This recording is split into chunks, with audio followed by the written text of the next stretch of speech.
அன்புள்ள ஆண்டவரே, மீண்டும் உம்முடைய பரிசுத்த நாமத்தின் பலத்தோடு இந்த செவ்வாய்க்கிழமையின் காலையின் ஆசீர்வாதத்தை பெற்றுக்கொள்வதற்கு எங்களை கண்விழிக்கச் செய்த தயவிற்காக உம்மை துதிக்கிறோம்.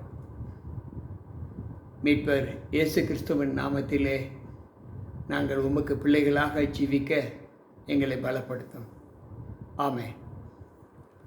அன்பு பிள்ளைகளே, மீண்டும் கர்த்தருடைய வார்த்தைகளை கேட்பதற்கு நம்மை அழைத்த தேவனுக்கு கொடான கொடி ஸ்தோத்திரங்களை ஏறெடுத்து தேவ சமூகத்தில் வந்திருக்கிற உங்கள் அனைவருக்கும் இந்த நாளின் வாழ்த்துக்களை தெரிவித்துக் கொள்கிறேன். கர்த்தர் நம்மோடு இருப்பாராக.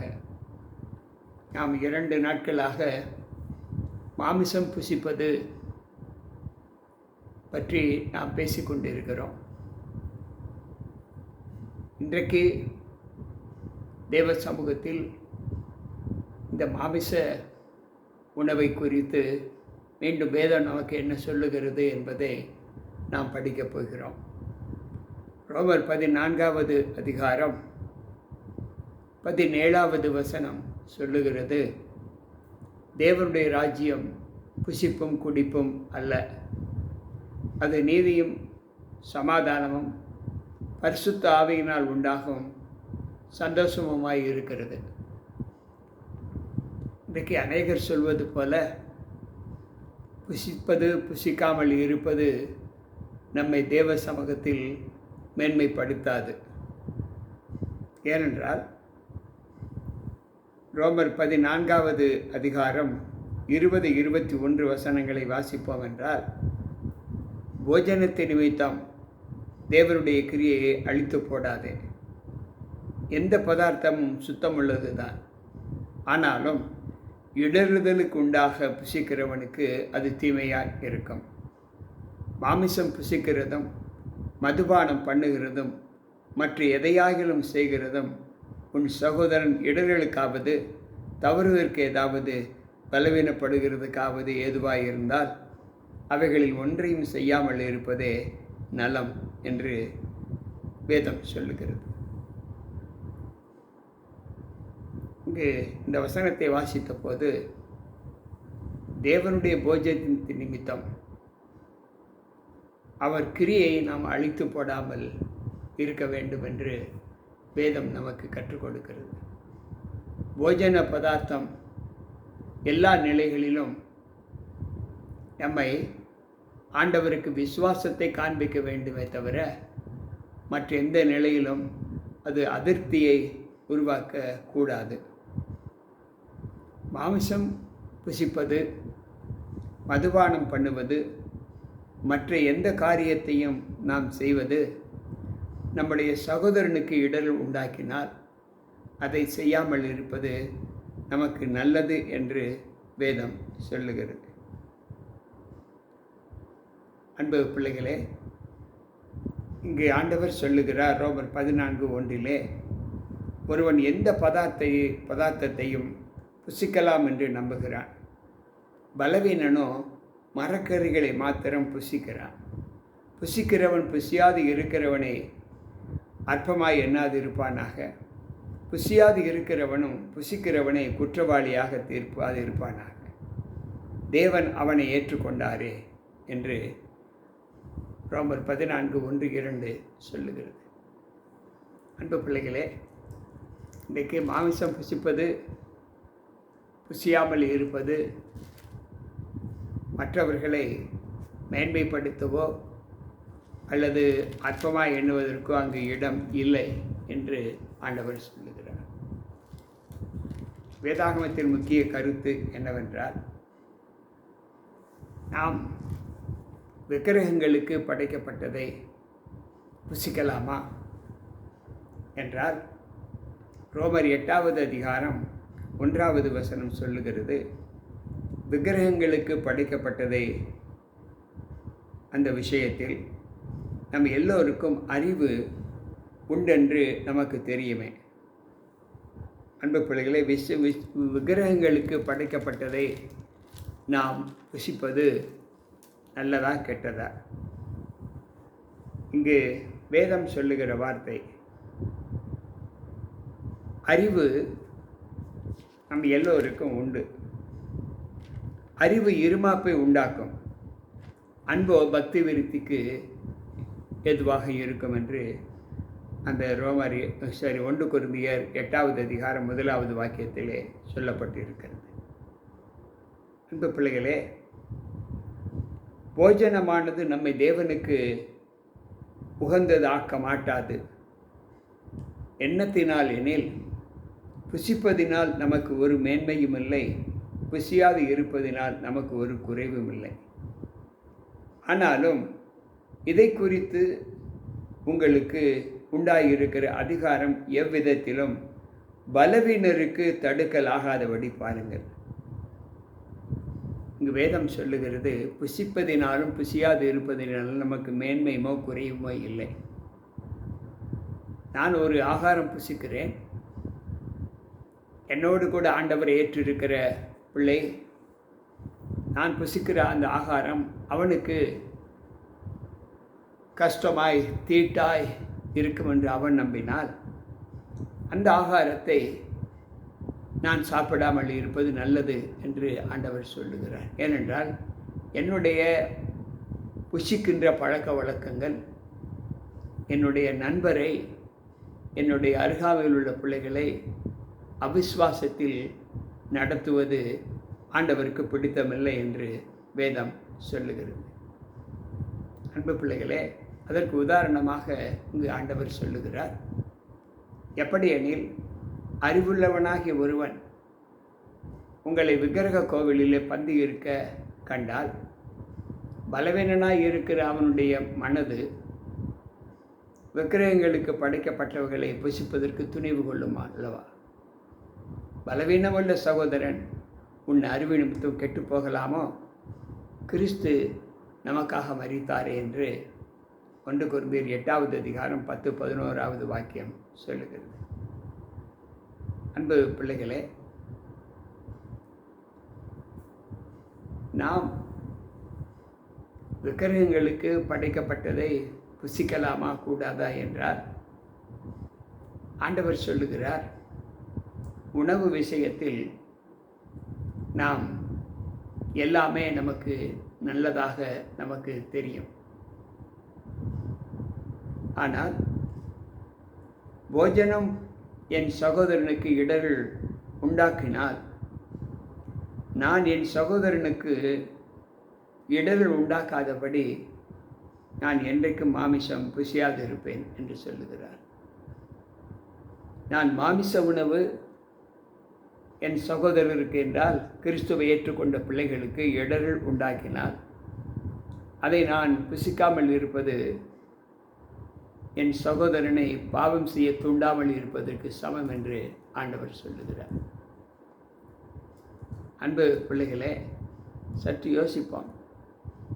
ஒவ்வொரு நாளும் நம்முடைய வாழ்க்கையில் நாம் புசிக்கலாமா புசிக்கக்கூடாதா என்கின்ற எண்ணங்கள் நம்முடைய வாழ்க்கையில் அநேகமாய் தோன்றும்.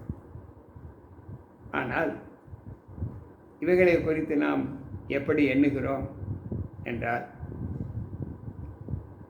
வேதம் சொல்லுகிறது, இப்படி இருக்க விக்கிரகம் ஒரு பொருள் என்றும் விக்கிரகங்களுக்கு படைக்கப்பட்டது ஒரு பொருள் என்றும் நான் சொல்லுகிறேனோ? அஞ்ஞானிகள் பலியிடுகிறவர்களை தேவனுக்கு அல்ல பேய்களுக்கே பலியிடுகிறார்கள். நீங்கள் பேய்களோடு ஐக்கியமாக இருக்க எனக்கு மனதில்லை. நீங்கள் கர்த்தருடைய பாத்திரத்திலும் பேய்களுடைய பாத்திரத்திலும் பானம் பண்ணக்கூடாதே. நீங்கள் கர்த்தரை அவருடைய பந்தியிலே போஜன பந்திக்கு பேய்களுடைய போஜன பந்திக்கும் பங்குள்ளவர்களாக இருக்கக்கூடாது. அன்பு பிள்ளைகளே, ஆண்டவர் சொல்கிற வார்த்தை, நமக்கு விக்கிரகம் ஒரு பொருட்டொன்று இல்லை. கடைகளிலே விற்கப்பட்ட எந்த பொருளையும் நீங்கள் வாங்கி புசிப்பதற்கு ஐயப்பட வேண்டாம் என்று வேதம் சொல்லுகிறது. இப்படி இருக்க நம்முடைய காலங்களில் நாம் அநேகருக்கு தேவ சமூகத்தில் நாம் எவ்வளவு உணவு விஷயத்தில் மற்றவர்களுக்கு தீமை உண்டாக்கத்தக்க உணவுகளோ பானங்களோ நம்முடைய வாழ்க்கையில் இருக்கக்கூடாது என்று ஆண்டவர் சொல்லுகிறார். நீங்கள் புசித்தாலும் குடித்தாலும் எதை செய்தாலும் அதை தேவனுடைய நன்மைக்கென்றே செய்யுங்கள். 1 கொரிந்தியர் 10:31 ஆண்டவர் சொல்லுகிறார், உன்னுடைய மனசாட்சியை குறித்து நான் இப்படி சொல்லாமல் மற்றவர்களுடைய மனசாட்சியை குறித்தே சொல்லுகிறேன். என் சுயாதீனம் மற்றவனுடைய மனசாட்சியினாலே குற்றமாய் எண்ணப்பட வேண்டுவது என்ன என்று 1 கொரிந்தியர் 10:29 சொல்லுகிறது. ஆயினும் விக்கிரகங்களுக்கு படைக்கப்பட்ட ஒன்றை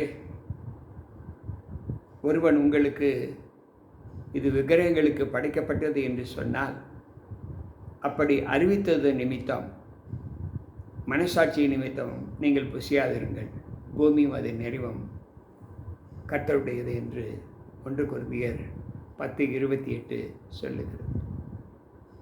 அன்பு பிள்ளைகளே, இன்றைக்கு நம்முடைய வாழ்க்கையில்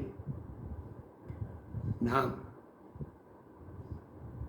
எல்லா நிலைகளிலும் விக்கிரகங்களுக்கு படைக்கப்பட்டது என்று நாம் அறியப்பட்டால் மாத்திரமே அதை உண்ணாமல் இருப்பது நல்லது.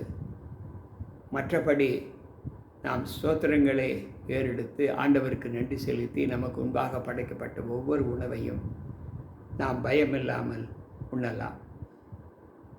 ஏனென்றால் இங்கு பவுல் இன்னொரு வாக்கியத்தை சொல்லுகிறார், ஒருவன் உங்களை அவிசுவாசியாக இருந்து அவன் உங்களை விருந்துக்கு அழைக்கும்போது உங்களுக்கு மனது இருந்தால் மனசாட்சி நிமித்தம் ஒன்றையும் விசாரியாமல் உங்கள் முன் வைக்கப்படுகிற எல்லாவற்றையும் நீங்கள் புசிக்கலாம் என்று 1 கொரிந்தியர் 10:27 சொல்லுகிறது. அன்பு பிள்ளைகளே, நாம் சற்று ஞானமாய் வாழ வேண்டும். இப்பொழுது நாம் பார்க்கிற எல்லாமே நம்முடைய கண்களுக்கு முன்பதாக நாம் எல்லா கடைகளிலும் பார்க்கிறோம். என் அநேக நண்பர்கள், கிறிஸ்துவை அறியாத நண்பர்களும் நமக்கு இருக்கலாம். ஒருவேளை அவர்கள் விக்கிரக ஆராதனைக்காரராக கூட இருக்கலாம். அப்படி இருக்கிறவர்கள் நம்முடைய அன்பினாலே நம்மை தங்களுடைய இல்லங்களுக்கு புசிப்பதற்கு அழைக்கப்படும்போது நாம் அதை குறித்து ஒன்றையும் கவலைப்படாமல் நாம் அதை உண்ணலாம். இதுவரை நம்மை அழைத்தவர் இது விக்கிரகங்களுக்கு படைக்கப்பட்டது என்று சொல்லி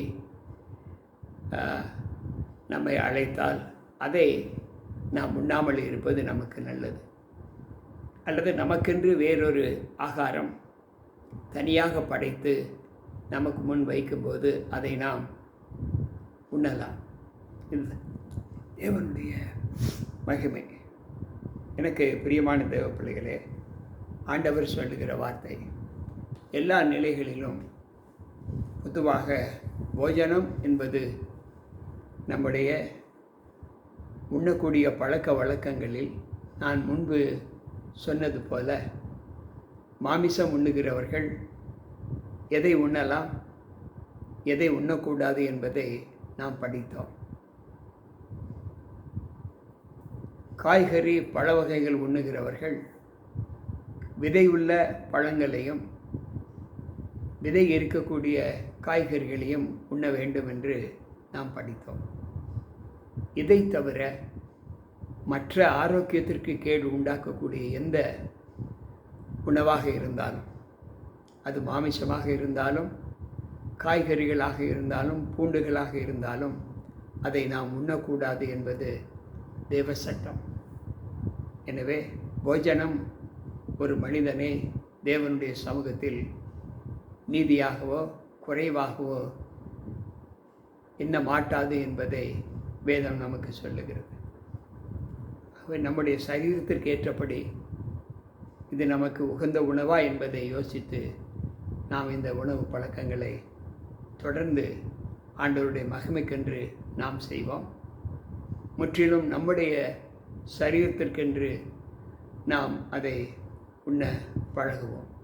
மற்றபடி ஆண்டவர் நம்மை எல்லா நிலைகளிலும் நம்மை ஆசீர்வதிப்பார். உணவினால் நம்மை நாம் தேவ சமூகத்தில் மேன்மைப்படுத்தவோ அல்லது குறைவாக காணப்படவோ தேவன் நம்மை அனுமதிக்கவில்லை. எல்லாம் அவர் படைத்த போஜனம். நாம் தேவ சமூகத்தில் விகற்பமில்லாமல் நாம் நமக்கு முன்பாக வைக்கப்பட்ட உணவுகளை ஸ்தோத்திரம் பண்ணி புசிக்கலாம். எதுவரை அது விக்கிரகத்திற்கு படைக்கப்பட்டது என்று சொல்லப்படாமல் இருப்பதோ. எனவே அன்பு பிள்ளைகளே, போஜனத்தின் நிமித்தம் நாம் நம்முடைய சகோதரனுடைய விசுவாசத்திற்கு நாம் தவறானவர்களாக காணப்பட வேண்டாம். கர்த்தர் நம்மோடு இருப்பாராக.